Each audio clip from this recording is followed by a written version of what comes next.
Hello, are you ready for a video on working analysis for a corporate finance model?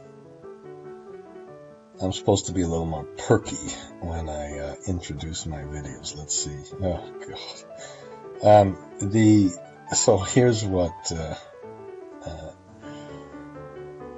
the next video is kind of just mainly about the following. It's mainly about and I'm finding this now, it's in corporate model exercises, and it's the one I call model with working analysis.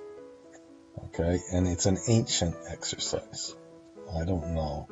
It's kind of made me look back at the past a little bit and talk about various issues. The main issue here is simply the following. It's simply, or not, yeah, simply. The main issue is if you have some demand, that demand will require some capacity. And that capacity depends on the retirements you have. Once you have the demand and capacity, the capital expenditures could be split between maintenance CapEx and regular CapEx, and these CapEx depend on the capacity, which depends on the demand. You have to just connect everything together. That's the issue here. And then the rest of these things, the costs depend on the capacity and the demand, and the working capital depends on the revenues, and all the rest of it follows from there. Prices, of course, for the most important issue we've talked about before. Now, this is a ancient video, and I debated whether it's bothered doing this. In these old days, here's what I used to do. It's a big debate. I put something like input for the demand, I think, and then what you can do, if you want to make this whole thing a range name, you just press Shift Control and F3, and then, whoops, Shift. I have this horrible Lenovo thing where I have to press the function button first, but then it's going to just make this whole series into a range name. You can, of course, do this with one cell. Now, if you, this is called input demand. If you want to find these range names, you just press Control F3. And it names, I guess I got rid of all the names. I guess if you wanted to name all of these together, geez, I used to do all this crap, and I really believe it's crap. Shift Control F3 and put it like this. Now, there's apparently a big debate about range names. I don't really care that much about it, but it takes a long time. Now, when you put this in, you can then put an equal sign, and then for the inputs, instead of just selecting one, select the whole range. Whoops, just like this. And then here's these people. Here's what they do. They shift control right arrow, control left arrow, control R. Oh, and they think they're so fancy. And what a ridiculous thing when you can use shift control R. Our wonderful little macro does it in one step instead of three. So enough of that, but then you can see this. Now, no, that's not quite enough, because the issue is, you know, if you want to find this, you look at open bracket. You know what I mean by open bracket? It opens to the square bracket that opens to the left. If you press Control open bracket, it takes you to there, and then you can press the F5 key, and it just takes you back. So here's my thought on this. Enough of this. But when I ask people about it, they say it's not worth doing, and it slows you down, and they like to see where the cells come from. So I'm gonna do I haven't put our Shift Control R in here. So what we did is just took this and got I'm pressing Shift right arrow and Control R. And then it appears that in this exercise I put the demand in, and I assume there's some sort of 80% demand utilization, So this one must be 1 divided by the 80. This is horrible form. Huh. How could you put an input here? Oh, how disgusting. That means we need, if we're going to get this demand, we need to have this much capacity. So there's some sort of relationship between capacity and demand. At least that's okay. Let's make our opening balance. I should do this all at the same time. Capacity retirements, we'd have to kind of input those. Leave that blank for now. And then we have the opening balance plus the minus. Oh, okay. At least I put less though. I did do that. Plus the retirements. And where does this come? Oh, this new capacity. What is this from? I'm supposed to do this. I think we should do this ourselves. What a horrible formula. This new capacity, we never want to make it more than 0. Oh, look how bad I used to do this crap. Badly. I think the new capacity is, we take the beginning capacity we have. And why? Just a minute. Oh, I changed the, here, I'm going to make the industry capacity 10,000. Oh, come on, okay. And then, no, that was 2. How about 7,000? 7,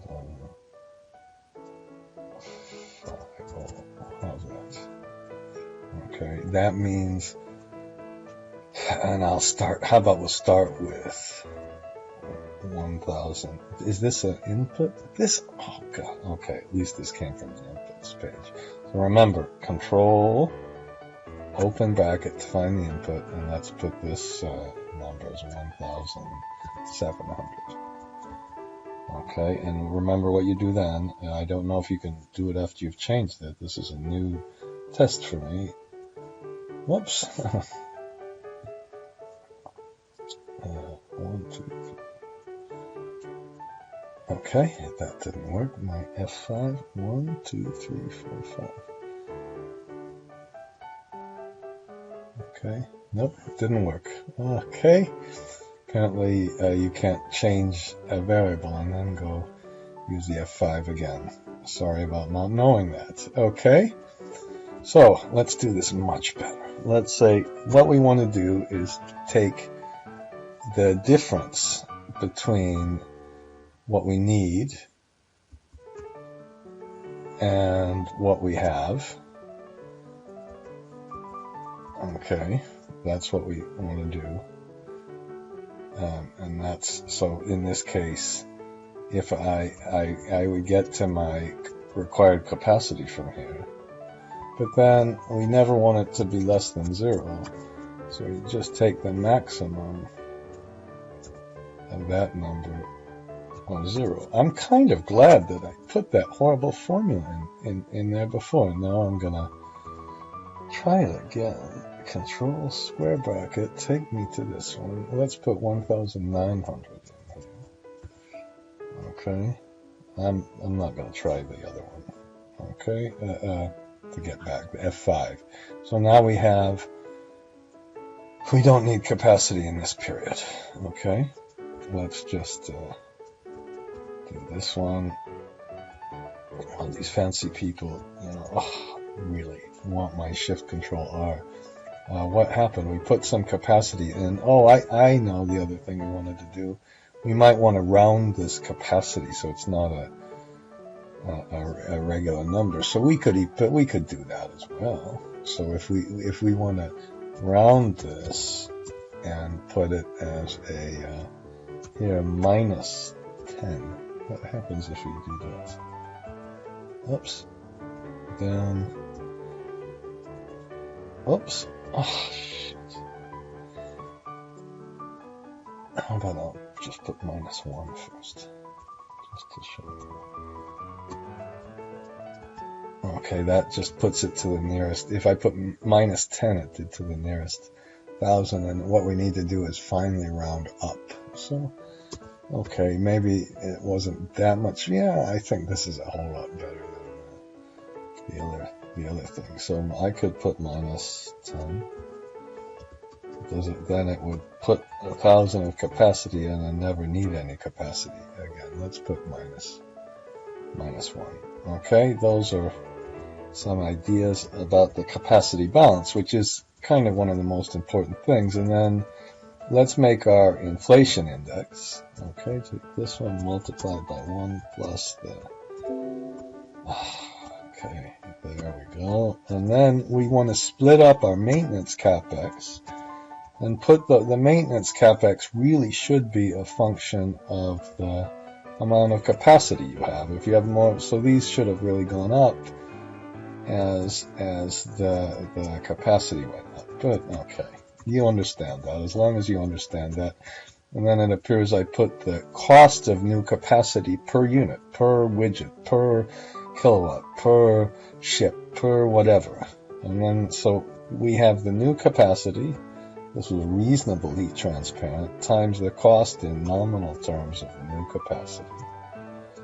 And then finally, we can put the total capex, which is one of the main things we really want, as the maintenance capex plus the capex for new capacity.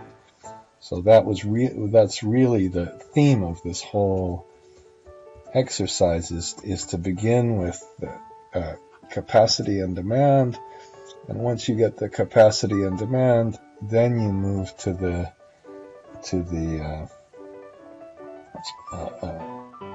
operation and maintenance expenses. Now, I just put a real price in, so I guess I was supposed to multiply this by the inflation index.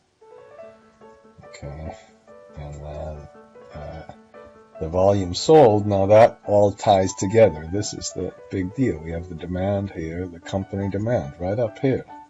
Okay, I think it's good to repeat these kind of things. You can argue that they should all come from the same place. There are these kind of arguments I've heard. All of my knowledge comes from my students, and especially I want to say something about the range names.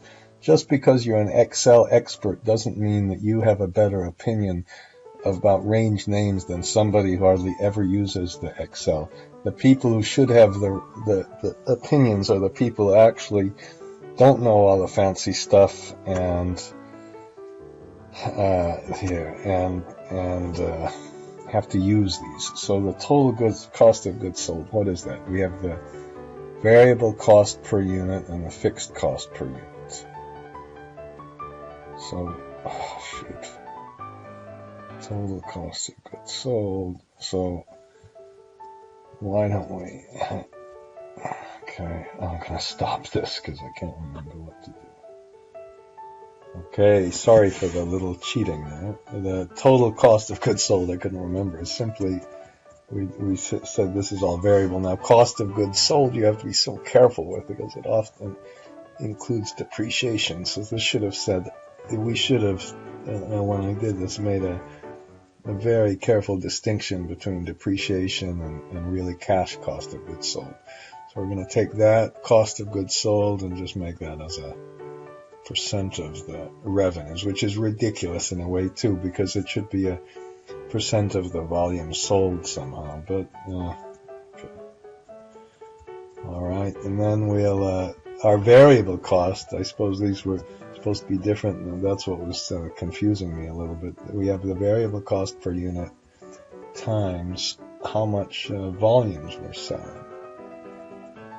Okay. Uh-oh. Okay. I did that wrong. Oh, here are the volumes. Excuse me. Times the variable cost per unit in nominal terms, of course. Okay.